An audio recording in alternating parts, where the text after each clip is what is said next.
Dimanche 1er juin 2025.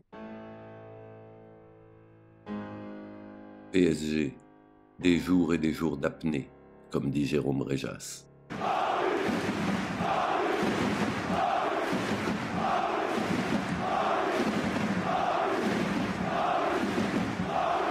Je suis agent municipal à Montreuil, haut lieu historique du supportariat Auteuil. Et j'ai publié 2 livres consacrés à PSG. La moitié des mains que je serre dans une journée appartiennent à des supporters parisiens.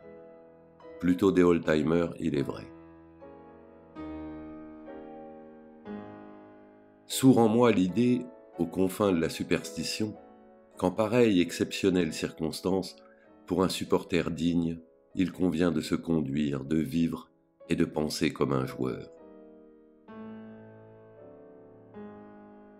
Ne pas pré-jouer le match dans sa tête. Et quand on la grosse, il y a de l'espace pour fantasmer et déconner plein tube.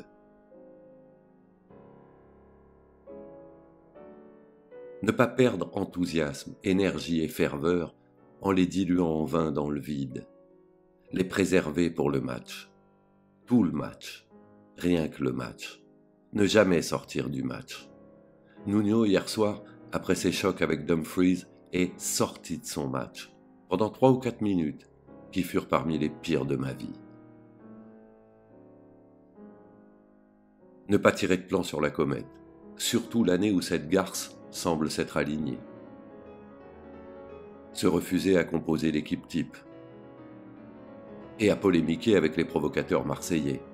Les vannes sur les races et sur l'OM, c'était marrant au XXe siècle. Recourir, si vous vous sentez faible, comme en manque de sucre, à un bol de méchanceté typiquement parisienne. 2 points, ouvrez les guillemets. Je comprends très bien qu'un Marseillais soit pour l'Inter. Moi, je suis contre toutes les équipes françaises en Coupe d'Europe. Le plus souvent, ça clôt la discussion, au soulagement général.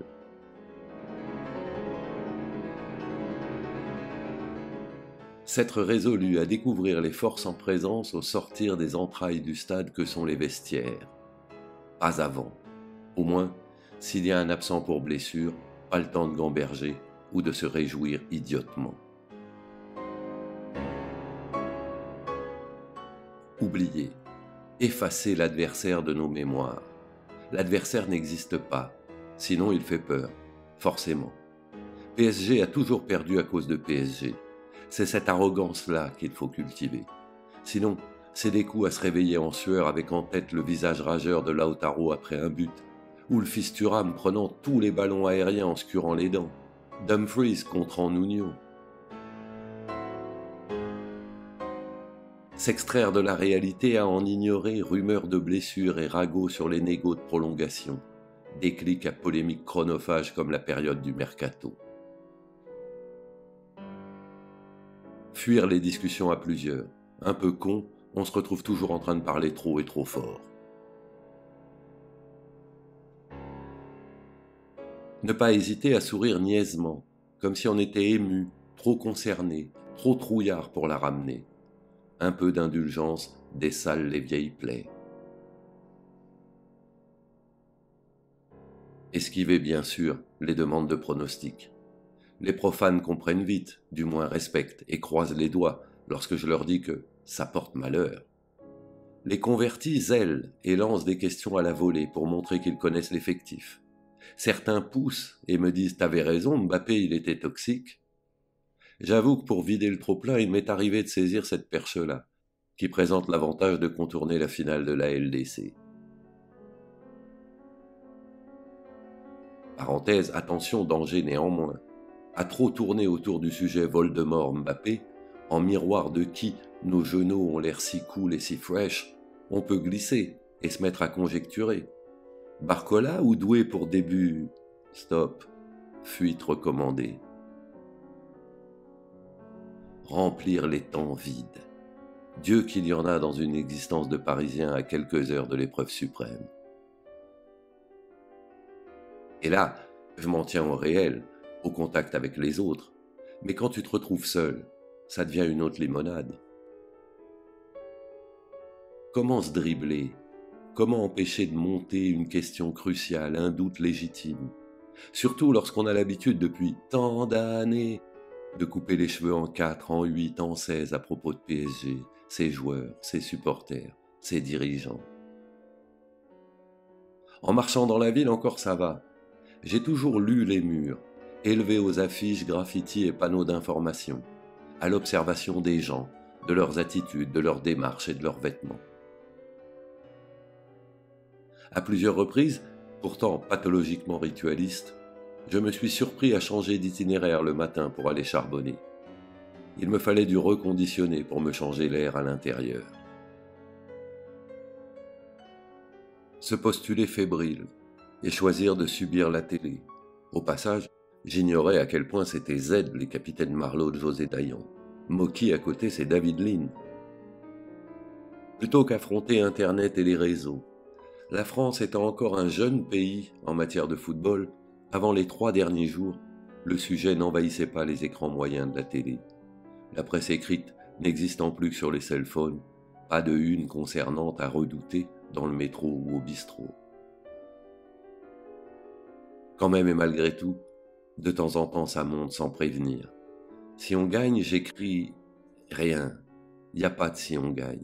T'écris rien ni avant ni après, ni en note, ni en poste. Tu ne produis aucune idée, tu proscris tout raisonnement, tu bannis toute projection. Ne sors pas de ton match, connard. Parce que si on perd, je sais faire.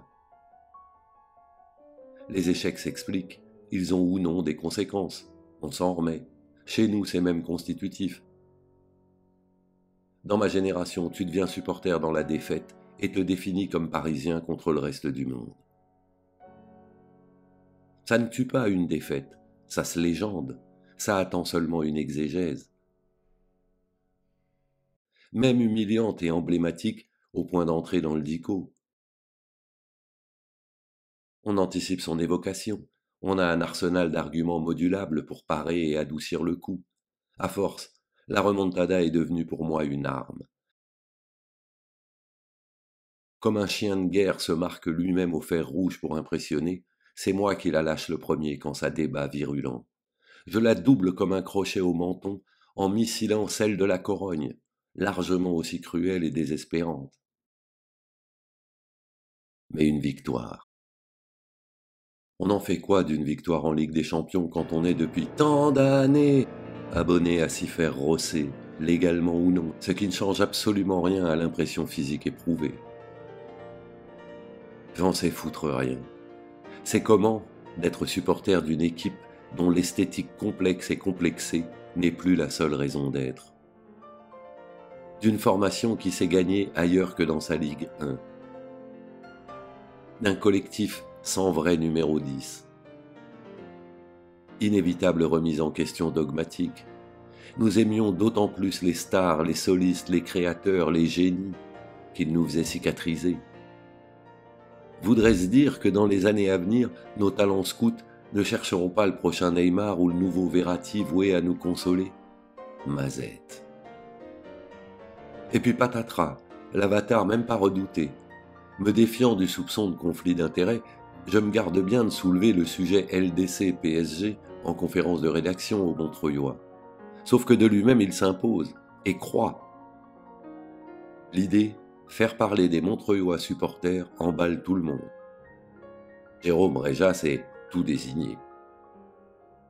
Et dispo pour vitesse W trouver une flopée de témoins cool. Ce soulagement quand il a accepté. À lui la patate chaude, demander à chacun son prono. La double page est vraiment nice. Elle s'ouvre sur un parisiano-maradonien tout à fait montreuillois. Manu, de la salle des fêtes, était destiné à être une star. Avec son radiateur repeint PSG et ses drapeaux au mur, et surtout son tatouage du logo parisien sur le mollet. Délavé et par là ancré. On aurait pu mettre aussi Christophe du Bienvenu, qui en 1982 fut de ceux qui envahirent le terrain le soir de la finale de la Coupe de France. Il a encore chez lui, jure-t-il, des brins de la pelouse du parc. Ou Lucas, l'ancien tenancier de Beers & Records, chez qui j'ai signé mes numéros 10 en 2021, et son fiston Tino. Comme Jérôme, je gardais le mien de fiston sous le coude, au cas où dans la dernière ligne droite, on eût à déplorer une défection. Les uns et les autres, à regarder évoluer ces mouflets dans la ville qui la mettent aux couleurs de PSG, on se sent daron, goguenard et ému. Des hommes qui ont réussi, comme dans la chanson de Brel, à être vieux sans être adultes.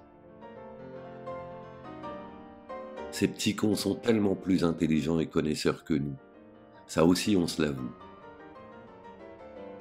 Plus nombreux aussi, ce qui prouve qu'on a réussi. On a fait des petits. Des petits supporters passionnés, prêts à souffrir et à pleurer. Mon cul, la différence entre eux et nous, justement, c'est ça. Eux, ils connaissent la victoire. Ils naissent avec la réussite, le triomphe, la parade sur les champs en impérial. Une équipe jeune, soudée et qui leur ressemble. Pas une pléiade d'étoiles seulement reliées par nos admirations. Nous ne les envions pas. Nous nous regardons dans eux sans tout à fait nous reconnaître. Ils sont confiants. De nous, ils ont conservé un peu de morgue, d'arrogance, d'habitude d'être détestés. Le culte du geste technique. Mais ils sourient, comme Doué et Dembélé. Le journal est sorti, Manu était bien heureux, sa compagne aussi. On a enquillé sur le journal suivant, comme chaque quinzaine. La finale de la Coupe contre Reims, que j'ai prise très au sérieux. La Coupe de France est à nous depuis 1982. La gagner est la moindre des choses, mais la perdre, une tragédie. Plus que 7 jours. 6, 5, 4, 3. Sauf que je me suis ajouté un ultime handicap. Regarder le match le plus important de l'histoire du club et de ma vie, tout seul. Évidemment que je rêve de tomber dans les bras de Jean Cessé et de Jérôme Réjas si on gagne. Checker Victor et Jules, Manly et C. Mais si on perd, je veux pas de témoin. Personne d'autre que moi ne saura comment j'étais, dans quel état j'étais, durant la finale de la Ligue des Champions 2025. Si on gagne et rompt avec 55 ans d'histoire, ce qui va se produire en moi est trop intime et trop crucial. Si on perd, j'irai me coucher.